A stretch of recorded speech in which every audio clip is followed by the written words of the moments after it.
நான் என்னுடைய ஐடி ஜாபை குவிட் பண்ணிவிட்டு ஏன் ட்ரேடிங்கில் வந்தேங்கிற விஷயம் இந்த வீடியோவில் உங்களுக்கு தெரியும். இதில் ஒரு $100 டெபாசிட் பண்ணியிருக்கேன். இப்போ அதோட ப்ராஃபிட் நியர்லி ஒரு $480 வந்து இருக்குது. இந்த என்ட்ரி வந்து நான் எடுத்து ஒரு நியர்லி ஒரு 15 டேஸ் இருக்கும். செப்டம்பர் 24 அந்த மாதிரி வந்து நான் எடுத்தேன்.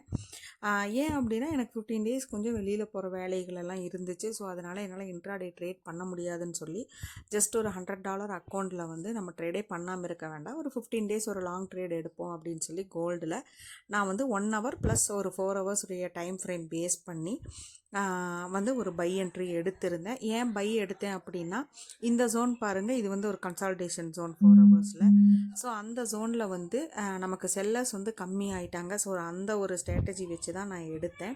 ஸோ இப்போ அந்த அக்கௌண்ட்டில் ஒரு $483 வந்து நமக்கு ப்ராஃபிட்டில் இருக்குது.